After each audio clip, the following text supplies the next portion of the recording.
Soy Fernando Díaz Villanueva. Hoy es 8 de enero de 2024 y esto es La Contracrónica.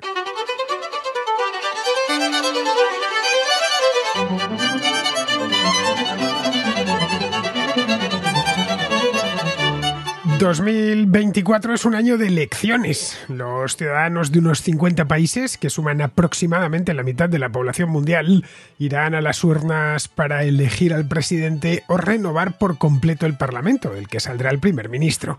Esto convierte a 2024 en el año con más elecciones juntas de toda la historia. Vamos, que en la Contracrónica vamos a tener muchas elecciones este año. Las más comentadas son las de Estados Unidos, que se celebrarán el 5 de noviembre. Pero otros países importantes como la India, México, Rusia, Pakistán o el Reino Unido están pendientes de unos comicios que en todos los casos van a estar muy reñidos. En algunos países las elecciones no son totalmente libres y por lo tanto su resultado no afectará al gobierno, pero en otros se podrían producir cambios de calado. En el primer grupo tendríamos que incluir a Rusia, donde las elecciones programadas para el próximo mes de marzo seguramente no afecten en nada a Vladimir Putin, cuyo poder por lo demás es incontestable. En el segundo entran grandes democracias como Estados Unidos o la India.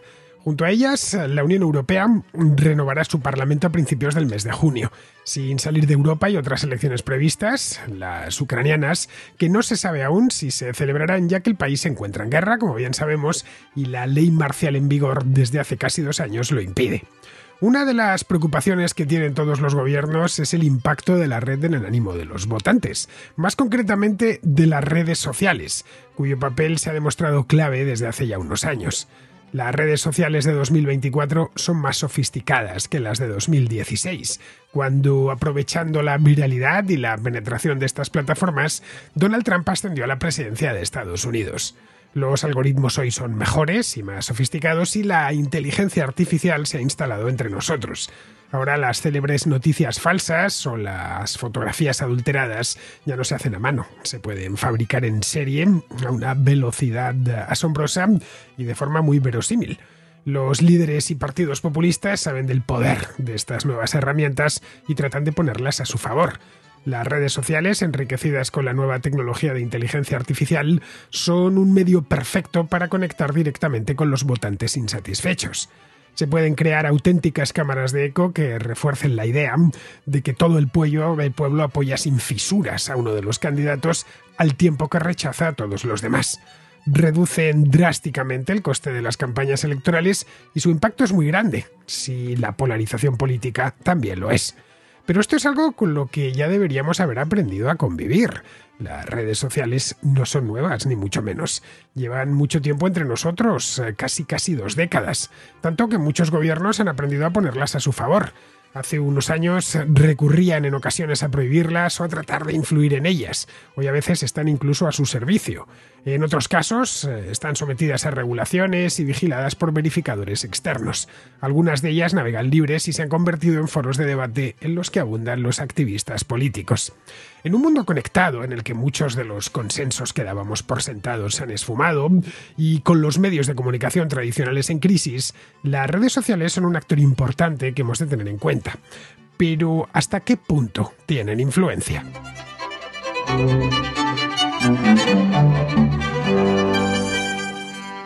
Todas las revoluciones mediáticas de los últimos siglos han tenido una influencia decisiva en política. La política, a fin de cuentas, no deja de ser el arte de gobernar, como dicen los cursis, el arte de mandar esencialmente, o el gusto o la pasión por mandar, pero en los momentos contemporáneos, en nuestra época, para mandar en la mayor parte de democracias, en otras que se hacen llamar así, pero que no lo son realmente, eso no importa, pero en las democracias necesitas el consentimiento de la gente y la gente te tiene que votar, ¿no? Y para votar hay elecciones y las elecciones van precedidas de unas campañas y en esas campañas circula mucha información y esa información se puede manipular en una u otra dirección. Esto nos llevaría a pensar directamente en la radio o en la televisión. Fueron las 2 grandes tecnologías mediáticas del siglo XX y además lo marcaron a fuego. Pero la cosa viene de mucho más atrás, de antes de las democracias. La invención de la imprenta y el descenso en el precio de los libros contribuyó y mucho, más de lo que se suele pensar, a las guerras de religión en los siglos XVI y XVII. Permitió también que se imprimiesen cientos de libelos con tiradas muy grandes que viajaban rápidamente de un lado al otro del continente. Algo que se imprimía en Dinamarca o en Alemania, pues terminaba en Portugal, en España o en Italia a mucha velocidad. Si era un libelo protestante, pues su portador tenía que esconderlo, pero llegaba. Y como había bajado tanto el coste de impresión, pues se podían imprimir muchos. Es decir, que si se perdía un libro o si se perdía un libelo, tampoco pasaba nada, porque se habían impreso muchos y se podían volver a imprimir de nuevo. Esto fue algo revolucionario hasta ese momento, cuando una cosa se escribía, a no ser que alguien estuviese manualmente haciendo copias, que llevaban un tiempo hacerlas, era esa copia. Y como se perdiese en un incendio, o cayese en un río, o alguien lo destruyese, ya está, no había mucho más. Eso desaparecía para siempre. La imprenta permitió que la letra impresa, si se replicaba muchas veces, se extendiese y durase durante muchísimo tiempo. La imprenta no hizo más que perfeccionarse a lo largo de los siglos siguientes, y a finales del siglo XVIII era ya una tecnología madura. Había miles de impresores por toda Europa, muchos también en América. En el país de la Revolución Francesa había muchísimos. Tantos que a los revolucionarios no les faltó ni tinta ni papel para publicar periódicos y panfletos políticos. Muchísimos. Cada partido tenía el suyo propio. El más famoso, quizá el más conocido de todos, desde luego, fue el Ami du Peuple, que fue fundado, el Amigo del Pueblo, fundado en 1789 por Jean-Paul Marat. Los hebertistas tenían el suyo propio, que se llamaba Le Père Duchesne, el padre Duchesne, y los jacobinos de Robespierre publicaban Le Vieux Cordelier, es decir, el viejo cordelero. Uno de estos periódicos de la Revolución Francesa, que se llamaba Le Moniteur Universal, el Monitor Universal, terminó convirtiéndose incluso, con el correr de los años, en el diario oficial del gobierno. Pero esto ya habría que esperar a la época de Napoleón. Sin toda la agitación que hubo en las redacciones parisinas, en los periódicos parisinos, la revolución seguramente hubiera existido, pero lo hubiera tenido mucho más difícil, hubiera sido distinta. Ya en el siglo XX, la tecnología alumbró dos nuevos ingenios mediáticos. Por un lado, la radio y luego la televisión. La primera, la radio, se convirtió en el objeto más codiciado por los nacionalsocialistas alemanes, que llegaron incluso a encargar la fabricación de un receptor de radio barato. En aquel entonces, a principios de los años 30, los receptores de radio, que hoy evidentemente tienen un precio simbólico muy bajo, en aquel entonces todavía eran caros, ¿no? Bien, pues fue Goebbels en persona quien lo encargó a la industria el Volksempfänger, es decir, el receptor del pueblo, para que hubiese una radio en cada casa, que solo pudiese recibir una serie de emisoras, naturalmente debidamente vigiladas por el gobierno o que fuesen del gobierno, y así los discursos de Adolf Hitler podían llegar al hogar de todos los alemanes. De la televisión poco se puede decir que no se sepa. Desde la década de los 50 y sobre todo ya a partir de la de los 60, la televisión se convirtió en la principal herramienta de la que se han servido los opositores políticos para atacar al gobierno y el gobierno para defenderse de esos opositores. También se ha utilizado mucho para la propaganda oficial, en el caso de las dictaduras, y se ha utilizado en general para hablar de política, sobre todo cuando hay elecciones. Cada vez que se ha producido un salto tecnológico en la difusión de la información y hecho un recorrido muy rápido por la historia, se ha recibido, en todos los casos, con los brazos abiertos. La imprenta se recibió con los brazos abiertos. Todo el mundo pensaba que iba a ser, incluyendo, por supuesto, en todo el mundo también a los monarcas y a los cardenales. Pensaban que iba a ser un invento que iba a mejorar el mundo. Y, de hecho, lo mejoró sustancialmente, la imprenta. Se pensaba que eso iba a ser bueno, en definitiva, sobre todo ya a partir del siglo XVIII, para la libertad de expresión y para el debate público. Pasó con la imprenta, ya os digo, pasó con la radio, pasó con la televisión en su momento, y con Internet sucedió lo mismo, cuando hizo acto de aparición a mediados de la década de los 90. Ya a partir de mediada la primera década del siglo, que es cuando irrumpieron las redes sociales, ese optimismo se renovó. Estas aparecieron de una manera... nadie las anunció. Si en el año 2000 o 98 o 99 hubieran preguntado a alguien por dónde iba a ir Internet, Creo que muy pocos hubieran imaginado algo como el fenómeno de las redes sociales. Casi todas las grandes novedades aparecen sin avisar, ¿no? Las tecnologías que son esta palabra que se utiliza tanto ahora y que es tan difícil de pronunciar en español, que es disruptivo. Bueno, pues casi todas las tecnologías disruptivas no suelen avisar. Llegan, se presentan de manera inesperada y tienen un impacto sobre el futuro determinante. El caso de las redes sociales así ha sido. Bien, aparecieron en torno al año en función de la que escojamos: Facebook, Twitter, qué sé yo, hay muchas más, ¿no? TikTok apareció algo más tarde, Instagram también, creo que fue en el año 2010, pero más o menos mediada la primera década del siglo, fueron creciendo y captando usuarios y consolidándose. Y hace ya cosa de 10 años, entre el año 2014 o 2015, ya habían alcanzado la madurez suficiente como para influir en política. En origen, las redes sociales fueron recibidas con gran entusiasmo.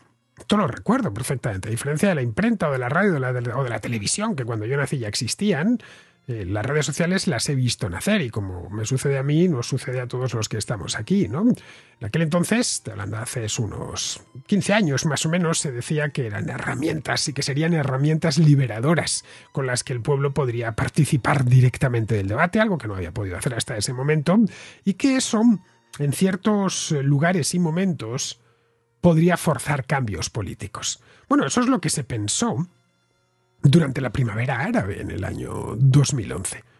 Yo recuerdo haber cubierto mucho todo lo que sucedió en los países árabes y del norte de África en aquella época, y se insistía mucho en las BlackBerry. El iPhone ya existía, pero no tenía la extensión que tiene actualmente. La BlackBerry, en cambio, estaba en su momento álgido. Las BlackBerry, Twitter, etcétera, todas las primeras redes sociales, Facebook, la importancia que había tenido entre los manifestantes. Luego, la verdad es que cambios llegaron pocos, ¿no? Luego vino lo que algunos llaman el invierno árabe. En Egipto, como bien sabemos, después de unos años convulsos, se volvió a lo mismo. Y en otros países como Siria o como Libia, la primavera árabe desembocó desgraciadamente en guerras civiles que no han terminado en ninguno de los dos países. Unos años más tarde, esto pasó en 2011, estoy hablando, era la época en la que estaba todo el mundo en plena luna de miel con las redes sociales.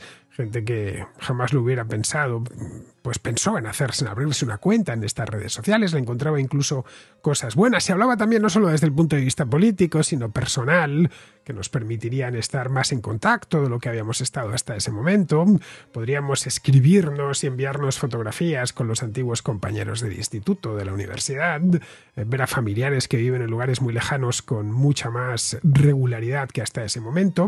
Todo parecían cosas buenas lo que iba a traer, pero sobre todo en política.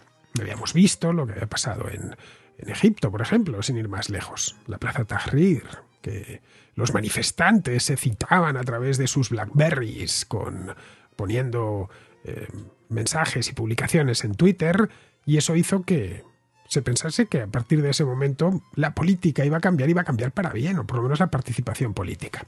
Bien, pues unos años más tarde, ya en 2016, sucedieron, tampoco muchos más, estamos hablando de 4 años más tarde, sucedieron dos cosas en las que las redes sociales tuvieron mucho que ver, esa es la verdad. Una fue la llegada de Donald Trump a la Casa Blanca, y la otra el triunfo del Brexit en un referéndum que tuvo lugar a finales de junio de ese año.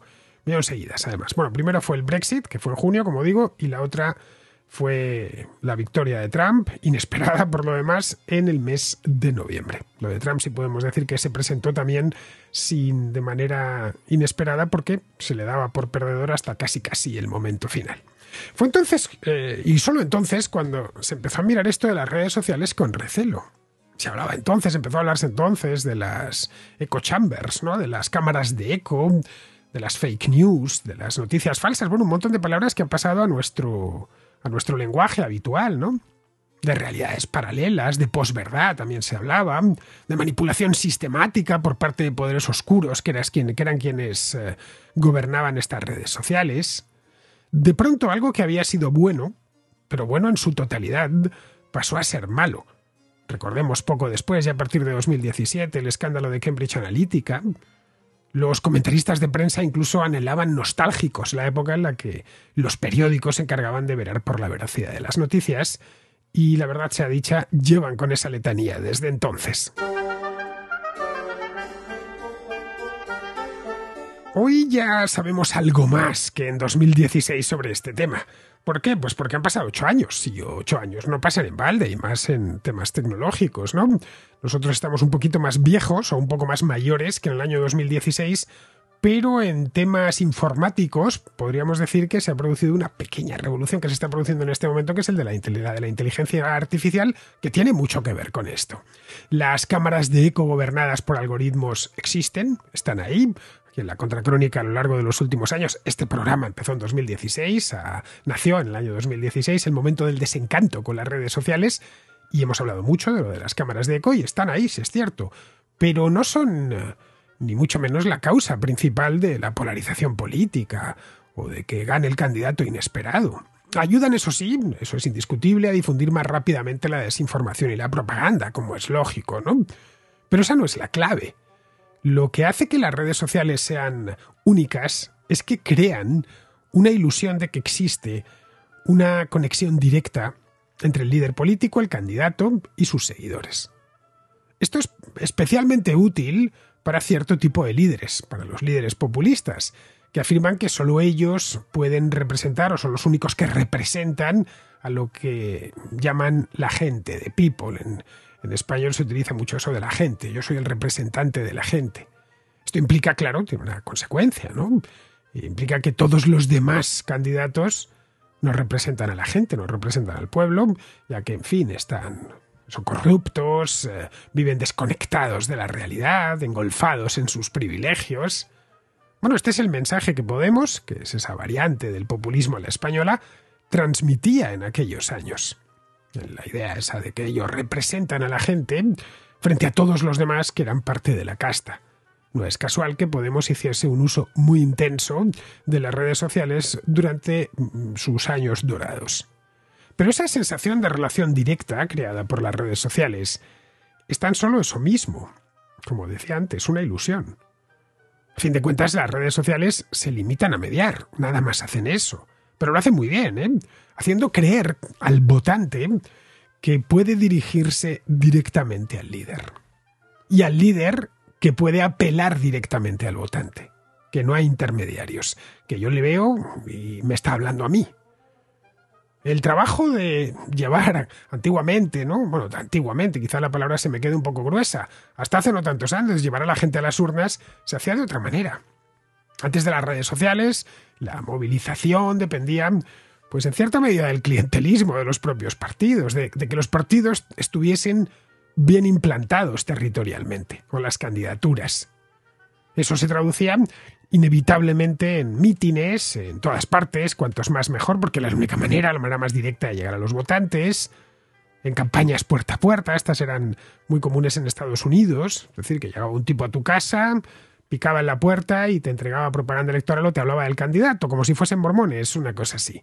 Pegadas de carteles, etcétera. Esto de la pegada de carteles en España era una tradición que hoy mantienen. El día de la pegada de carteles es el día que empieza la campaña electoral, aunque como lo de la jornada de reflexión, pues ya no sirve para mucho. Hoy un candidato que tenga unos cuantos millones de seguidores en las redes sociales, en función de la población de su país, obviamente, pues se ahorra ya todos esos pasos. Puede seguir, evidentemente, pegando un cartel, pero sabe que la cosa no va a ir de empapelar la ciudad de carteles. Así no se consiguen votos. Bueno, se ahorra también otro paso que solía ser incómodo, que era el de tener que ir a los platos de televisión, a los estudios de radio. Tenían que trabajarse sus encargados de prensa a los principales periódicos para conseguir entrevistas y que se hablase de ellos y que les cubriesen la campaña y que los fotógrafos de prensa retratasen guapos a los candidatos, que las cadenas de televisión cubriesen la campaña y les diesen muchos minutos. Bien, esto con las redes sociales pues ya no es tan necesario. En las campañas electorales, las redes sociales han demostrado ser de una importancia capital, o hacerlo bien en las redes sociales. Pero claro, eso no es totalmente gratuito, como podríamos llegar a pensar, ¿no? Claro, han pasado de gastarse un dinero en la campaña a hacerlo todo ahora pues poniendo unos tweets, ¿no? O unas publicaciones en Facebook. No.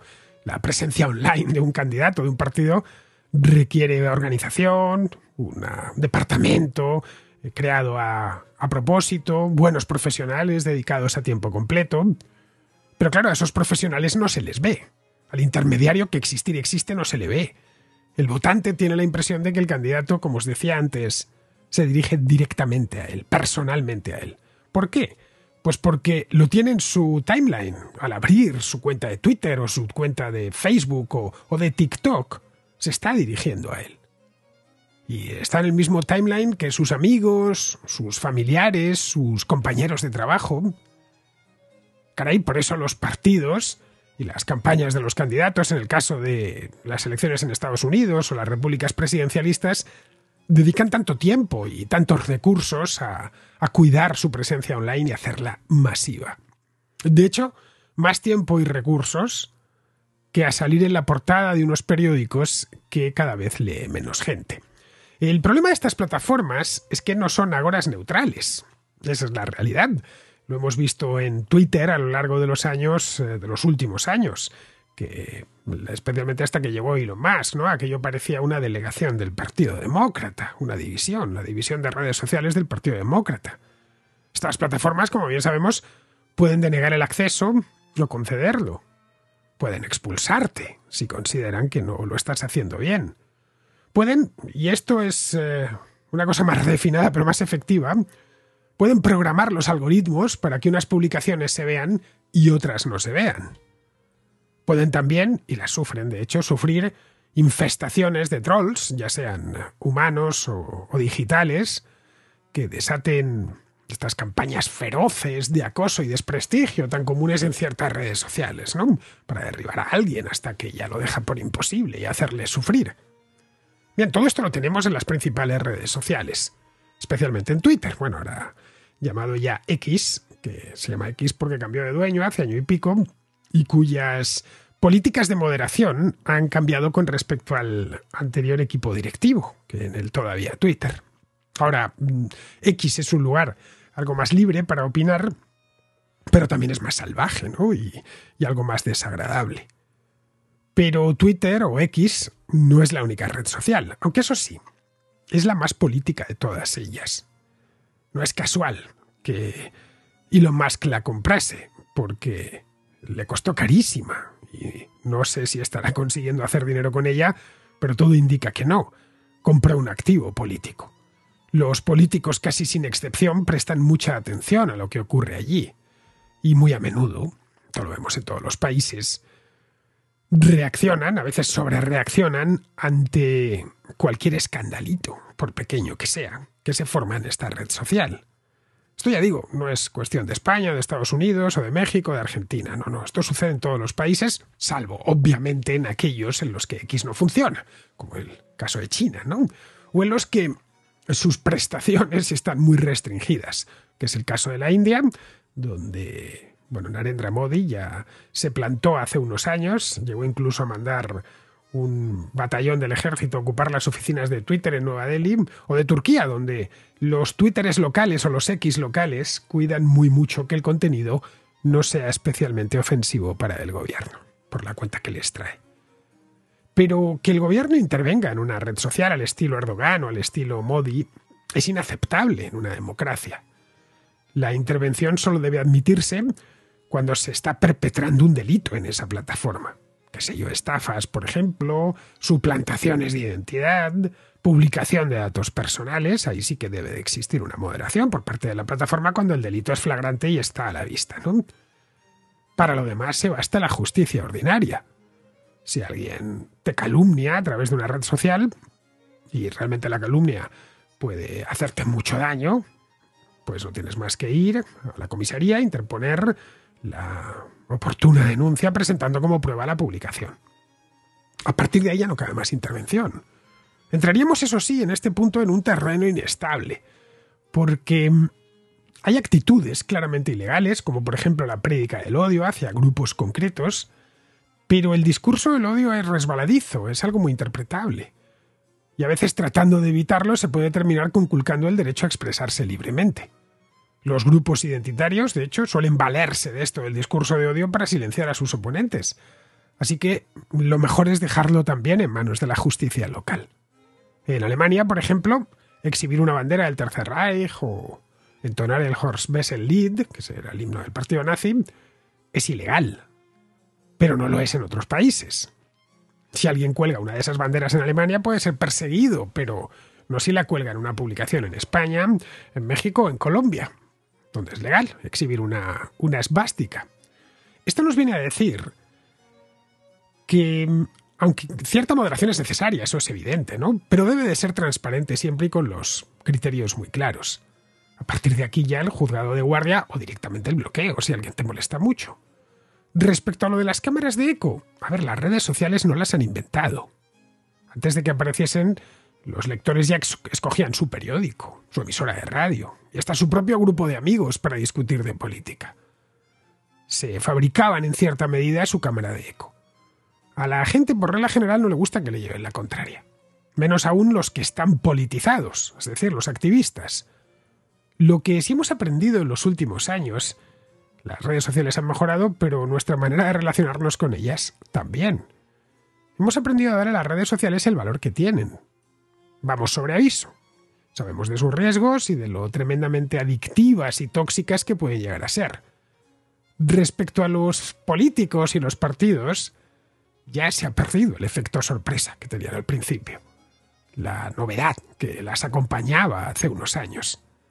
En cierta medida, el uso continuo, el convivir con ellas, las ha terminado normalizando. Forman parte del paisaje y su influencia, aunque importante, e indiscutiblemente lo es, no es tan decisiva como se tiende a pensar. Vamos con la contrarréplica. Empezamos con Rafael, que nos habla de la entrevista que Villarejo concedió hace unos días a Jordi Wild y de lo que dijo sobre el 11M.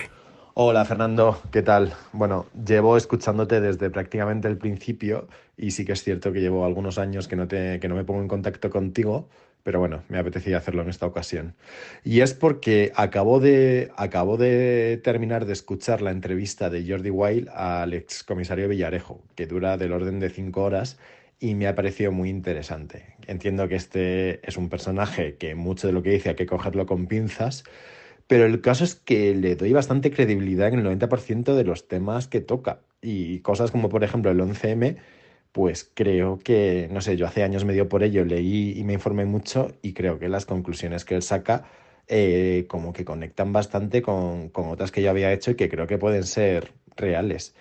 Entonces, no sé, quería saber qué opinas sobre esta entrevista, si has tenido la ocasión de escucharla. Y si no, imagino que escucharás fragmentos o que al menos sabrás de qué va. Y nada, llegado a este punto, aprovecho para romper una lanza a favor de Jordi Wild, que creo que lleva bastantes entrevistas muy interesantes, desde youtubers aquí, Kiko Rivera, gente de actualidad, y creo que lo hace muy bien. Y creo que en un panorama televisivo en el que las entrevistas son cada vez más peñazo y más previsibles, pues creo que este hombre produce muy buen material y lo que tiene mucho mérito, pues con una voz en sentido casi positivo de cuñado, de alguien que no tiene mucha idea, que habla por hablar y no sé, creo que lo hace muy bien y que es básicamente más valioso que la mayoría de los periodistas que se precian de hoy en día. Y nada, simplemente eso. Muchas gracias por tu programa y un abrazo. Eso que contó Villarejo a Jordi Wild el otro día ya lo había comentado Villarejo durante el proceso del caso de BBVA hace unos años, hace bastante, creo que fue en el año 2019 o por ahí. Dijo ante el juez que iba a revelar unos datos relacionados con unos acontecimientos luctuosos de la historia de España. Todos imaginábamos cuáles eran, claro. Bueno, no le sirvió para nada, Con eso apenas logró desviar la atención sobre los delitos que se le imputaban. Tampoco nadie le creyó, esa es la verdad. Nada de lo que dijo en sede judicial, porque esto no es que lo haya dicho en donde Jordi Wild, es que lo ha dicho delante de un tribunal, ha merecido a los investigadores ordenar ninguna diligencia, ni siquiera para descartar su versión. Sus explicaciones forman un relato impreciso y ese es el problema. En líneas generales, Villarejo suscribe la tesis, nunca probada, que relaciona los servicios secretos de Francia y Marruecos con el 11M. A ver, posible es, naturalmente, pero necesita aportar pruebas, cosa que no ha hecho hasta ahora. Así que, bien, se queda ahí como un elemento más de la hipótesis, dentro de las muchas que hay dentro de lo del 11M, de la hipótesis franco-marroquí. Respecto a Jordi Wild en sí, Pues me parece que hace un gran trabajo, unos contenidos muy buenos y que entrevista muy bien. Deja hablar al entrevistado y se las apaña para que esté a gusto, y eso tiene como resultado que el invitado se le suelta la lengua y habla con una libertad absoluta. El resultado final es que tiene una audiencia millonaria y me alegro por él porque lo hace muy bien. Bien, vamos ahora con Daniel, que nos habla de la posibilidad de que vuelvan las mascarillas obligatorias en hospitales y ambulatorios a cuenta del brote de gripe que hay en estos momentos en España. Mira, esto es un comentario respecto a tu contrarréplica o contracrónica en directo sobre la mascarilla. Y bueno, yo quería dar mi humilde opinión. Como alguna vez te he comentado, pues yo soy especialista en infectología. No quiero denominarme experto porque, bueno, en fin, ya sabemos el concepto de experto que hay ahora en este país y yo considero que para ser experto en algo, no sé si alguien llega a ser experto en su rubro alguna vez en la vida, pero desde luego es muy difícil considerarse como tal en un tema y yo no me lo considero, pero sí que quiero dar mi opinión respecto a las mascarillas y lo que ahora ha salido diciendo esta mujer, Mema, médica y madre. Bueno, ella como anestesista debería tener más conocimientos que otro tipo de médicos sobre los procesos de transmisión, en este caso aérea, podríamos decir, ¿no? De los aerosoles de ciertos virus. En este caso la gripe, que es ¿no? el que está dando más problemas este año. Bien, ¿esto qué quiere decir? Pues, por ejemplo, sabemos que ciertos estudios dicen que, por ejemplo, hasta el 50% de las infecciones de gripe se pueden producir por aerosoles. ¿Esto qué es? Pues para que todo el mundo lo entienda, un aerosol es una partícula muy, muy pequeñita que se puede producir mediante ciertas intervenciones médicas, ¿no? O algunos estudios incluso están diciendo que lo podemos producir más fácilmente con estornudos y algunos más curiosos dicen incluso que lo podemos producir simplemente con respirar, pero bueno, eso todavía está en debate. Entonces son unas partículas muy pequeñas que se pueden quedar en suspensión en el aire durante bastante más tiempo y quiere decir también que se pueden transmitir por más distancia, ¿no? ¿Qué pasa? Que si estamos diciendo ahora de volver a la mascarilla en sitios cerrados, entiendo, porque esto es vete tú a saber, a lo mejor lo dicen otra vez en exteriores, que ya te digo que eso sí es completamente inútil, totalmente.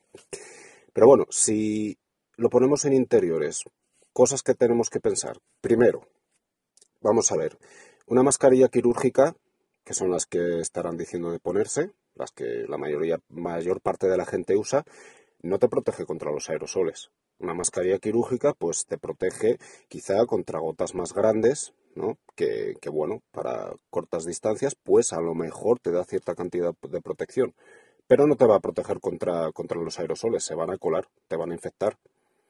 ¿Que te dé cierta protección? Bueno, eso es debatible, pero desde luego no una protección suficiente como para estar en un sitio cerrado y que, bueno, en fin, pues te proteja. Entonces, ¿qué opción tenemos? Algunas personas ya estarán pensando en las mascarillas de alta protección, ¿no? Las FFP2 y las 3. Vale, bien, perfecto, pero es que una cosa que no se ha estado haciendo en España respecto a esas mascarillas, que por ejemplo sí que se hacía donde yo trabajaba, era la prueba de ajuste. Esto mucha gente no sabrá qué es, no me extraña porque no sé si alguna vez se ha nombrado durante la pandemia en España, pero me suena que no. El caso es que para saber que una mascarilla de alta protección te está protegiendo convenientemente, hay que hacer una prueba, ¿no? Que se llama prueba de ajuste. No voy a entrar en detalles, ¿vale? Pero básicamente significa que tenemos que ver si esa mascarilla se ajusta a la cara de una persona específica. Es decir, que tenemos que ver si se está colando alguno de estos aerosoles por alguna parte de la mascarilla. Por ejemplo, un hombre que lleve barba, pues sabemos que una de esas mascarillas apenas le va a proteger, va a tener un nivel de protección como una mascarilla quirúrgica. Es decir, que se tiene que ajustar muy muy bien a tu cara. Si no se hace esa prueba de ajuste, pues puede que te proteja o puede que no, dependiendo de cómo sea tu cara. Y en cualquier caso, al final siempre estamos con lo mismo. Las recomendaciones, lo mejor que sería en un hospital, con los visitantes, por ejemplo, pues oye, si vienes con síntomas catarrales o de cualquier otro virus, potencialmente una diarrea, yo qué sé, no entres al hospital, que puedes contagiar a los pacientes. Ahí ya entra la responsabilidad de cada uno, claro, y ya sabemos que hay mucha gente irresponsable, pero se trata más de una educación constante que no decir, venga, ahora mascarilla porque así la gente se queda más tranquilita o porque así me siento yo mejor mandando. Pues hombre, no, yo creo que es el momento de utilizar un poco la cabeza y la ciencia. En fin, creo que me he pasado un poco de tiempo, discúlpame, pero como esto es un tema que es mi tema y a mí me apasiona, pues bueno, te quería dejar ese comentario. Venga, muchas gracias por tu programa y un saludo. Como comentaba el otro día en la contra en directo, si alguien está con gripe, sabe que puede contagiar a los demás. Ya solo por eso es oportuno que se quede en su casa y no vaya a trabajar. Si alguien teme contraer la gripe porque está muy delicado de salud o porque es mayor, pues debe extremar las precauciones, cosa que seguramente ya haga. No hace falta que se lo diga el gobierno. Esto de que nos impongan una mascarilla para una simple gripe como la que tenemos todos los años, a ver, quien crea que la debe necesitar, pues que se la ponga. Lo que tenemos enfrente es una gripe, caray, no es la peste bubónica. En las últimas semanas la han pasado en España millones de personas. Todos hemos tenido la gripe varias veces en nuestra vida. Es imposible vivir y no contagiarse de gripe en alguna ocasión. Pero es que esto no va de gripe ni de mascarilla. Daniel, esa es la verdad. Esto va de que Mónica García tiene un ministerio sin competencias. Y como decía anteayer en la contra en directo, a esta mujer le gusta mucho la televisión y salir en los papeles. En Madrid estaba siempre armando numeritos para que la sacasen en la prensa local o en la nacional. Como ministra de Sanidad lo tiene algo más difícil porque es un ministerio que consiste esencialmente en una cáscara vacía, ya que todas las competencias sanitarias pues se transfirieron a las comunidades autónomas hace ya mucho tiempo. Le está pasando, en cierto modo, lo mismo que le sucedió a Alberto Garzón como ministro de Consumo. Este hombre, que era un tipo muy activo en el activismo político durante años, estaba en todas las salsas, fue convertirse en ministro y desaparecer del mapa. Trataba, eso sí, de buscar campañitas como aquella de la huelga de juguetes o la que le dio para que no comamos carne, atacó a las granjas ganaderas, pero la realidad era que el Ministerio de Consumo apenas tenía competencias. También le dio contra el juego una época. Para un ministro que lo que busca es vivir tranquilo, cobrar el sueldo, que no le molesten, que asistir a los consejos de ministros, mientras hace dibujitos en una libreta, bien, esto es perfecto, es una bicoca. Es el caso de Manuel Castells, aquel ministro de Universidades del que ya nadie se acuerda, y el encantado de que no nos acordemos de él. Pero no para un ministro que lo que busca es seguir haciendo carrera política, y que pica alto, y que se hable de él. Bien, eso es lo que le está sucediendo a Médica y Madre, que se ha encontrado con un ministerio con mucha historia, eso sí, una buena sede en el Paseo del Prado, pero sin demasiado que hacer. Con esto de la mascarilla, pues ha encontrado un modo de sacar la cabecita un rato, a pesar de que ella misma en el pasado, como comentaba en la contra en directo, criticó las mascarillas. Se hizo hasta un vídeo criticándolas. Bien, seguimos con Alonso, que vuelve con el tema este de Madrid Central, del que hablamos la semana pasada. Hola, Fernando. Bueno, lo primero, felicitarte, feliz año. Felicitarte por tu programa, por por todo lo que nos cuentas, lo que aprendemos, con lo que nos cuentas, con lo que incluso algunos contraescuchas nos comentan. Se ve que están muy documentados y se aprende mucho de todos vosotros, incluido tú, Fernando. Quería ver, lo digo porque hace unos meses te envié un audio y ahora he escuchado otras referencias con respecto a Madrid Central, Madrid 360, que es lo que se llama ahora, y a la zona de bajas emisiones. Y hace unos días un contraescucha, Manuel, exponía un poco, ¿no?, la dificultad, que supongo que por lo escuchado Manuel debe pertenecer al municipio de Madrid, ¿vale? Y bueno, pues quizá, y te lo digo totalmente desde el cariño, quizá tus miras se quedan un poco en lo que es más el Madrid, bueno, pues que tú vives, ¿vale? Pero que no todo el mundo vivimos en ese Madrid, ¿vale? El Madrid tuyo es el que te coges la bici, pues tienes carriles bicis por todos los lados, que existen muchas calles peatonalizadas, que hay mucho turismo, que hay, bueno, pues al final eso es un Madrid distinto a ese Madrid, que es el municipio de Madrid, que se extiende pues hasta Moratalaz, Vallecas, Villaverde. Bueno, esa es la zona que más me conozco, ¿vale? Pero al final, si tú pones dónde acaba el término municipal de Madrid, pues existen un montón de barrios, ¿vale? En los cuales este año ya no se puede circular, ¿vale? Y con la moratoria de este año 2024, para aquellos residentes en los cuales tampoco van a poder circular a partir del 1 de enero de 2025.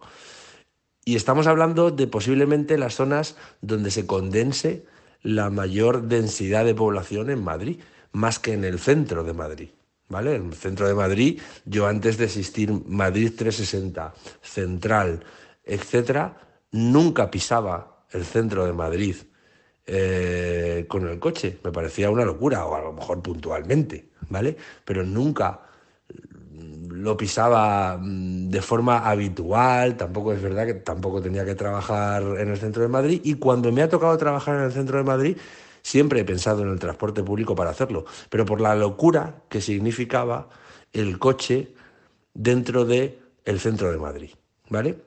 Centro de Madrid, pues estamos hablando, mira, casi hasta la M30, pero más allá de la M30 también existe Madrid, y a lo mejor quizá es, y ya te digo, te lo digo desde el cariño, que pecas un poco de que consideras a Madrid solamente aquello que está dentro de la M30, pero Madrid es mucho más extenso de la M30 y llega hasta esos barrios, o como ejemplo, esos barrios que te he puesto.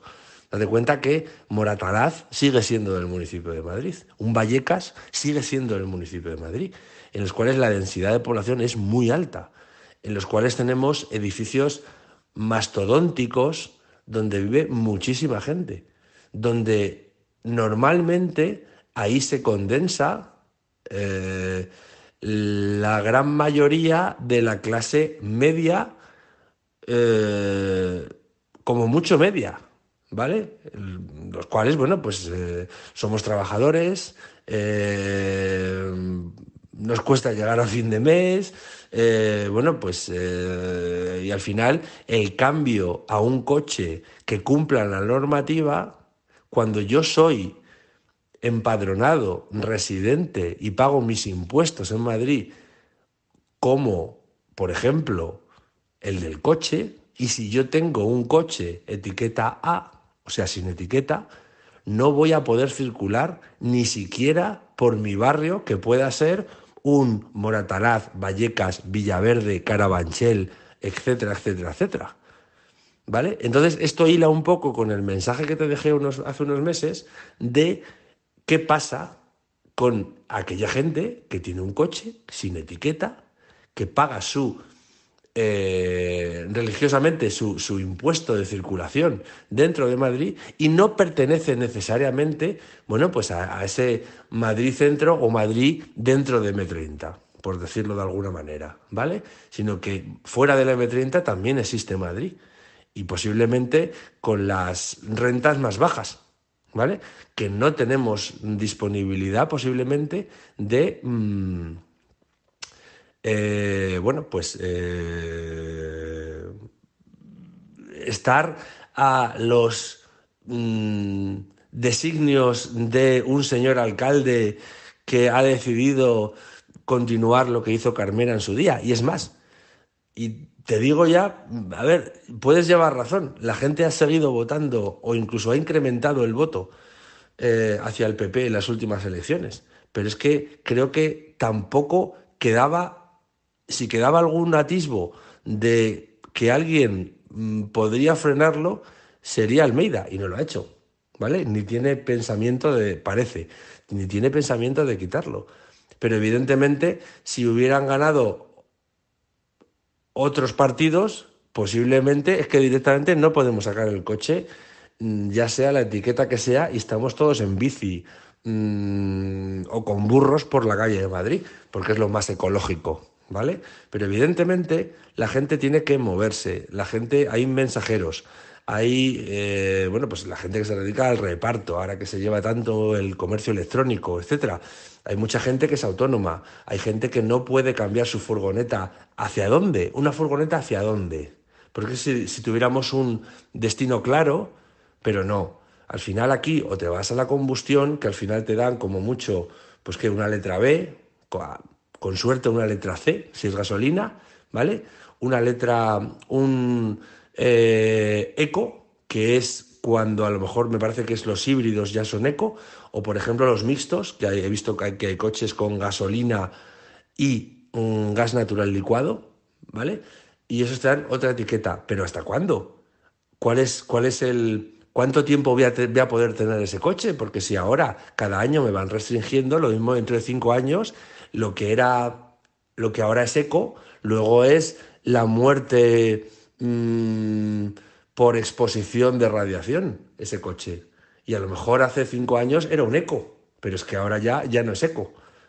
Ahora es la muerte en persona en Madrid, ¿vale? Entonces, bueno, pues al final si mezclas todas esas cosas en la coctelera y no nos fijamos solamente en la calle Gran Vía, en la calle Mayor, como comentas, etcétera, que eso está muy bien, si esto es muy turístico y ahí no tienen que ir los coches, y ahí mucho mejor ir andando, que lo peatonalicen todo, perfecto. Pero es que existen otros Madrid, ¿vale? Por decirlo de alguna manera, en la cual pues no todo es tan fácil como medir la calle Mayor, a ver cuántos metros tiene y cuántos coches. Tenemos avenidas enormes, ¿vale?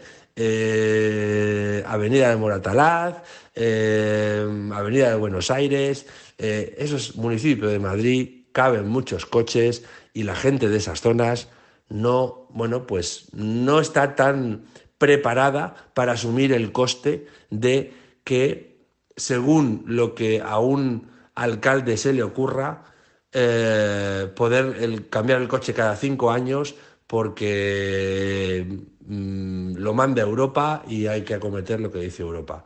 Creo que, bueno, pues hasta ahí podríamos, no sé, levantar un poco la mano o tener un poco más de sentido común, ¿vale? A la hora de poner entre la espada y la pared al ciudadano. Muchas gracias, Fernando. Espero que no haya sido muy largo.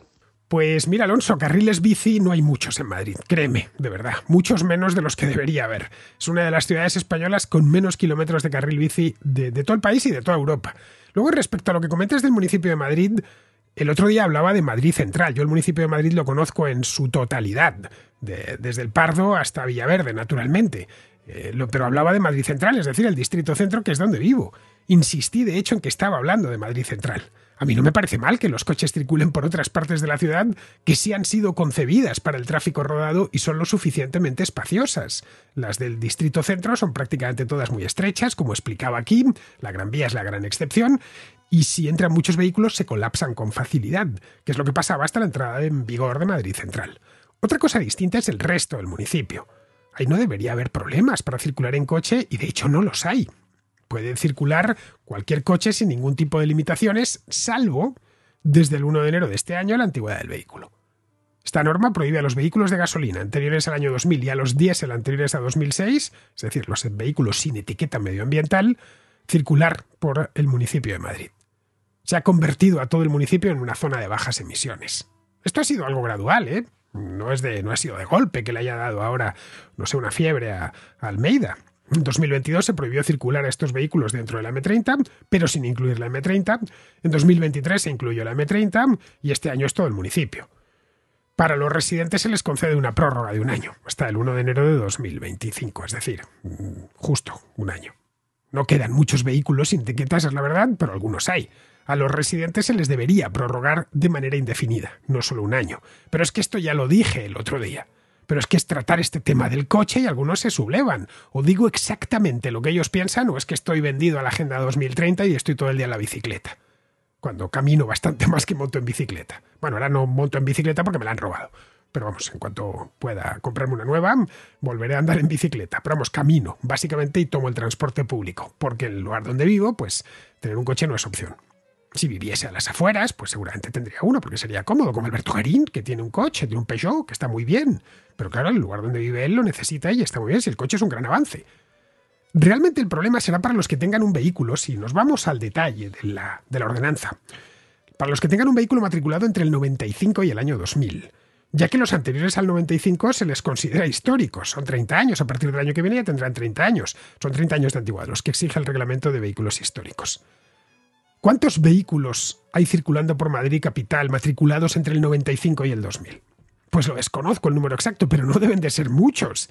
Así que no estaría mal que se lo prorrogasen indefinidamente o por 5 años, así ya pasarían a ser históricos y los podrán seguir utilizando. E insisto, se les debería prorrogar, lo digo para que no me vengáis otra vez con estos mensajes de que quiero sacar los coches de Madrid y cosas por el estilo.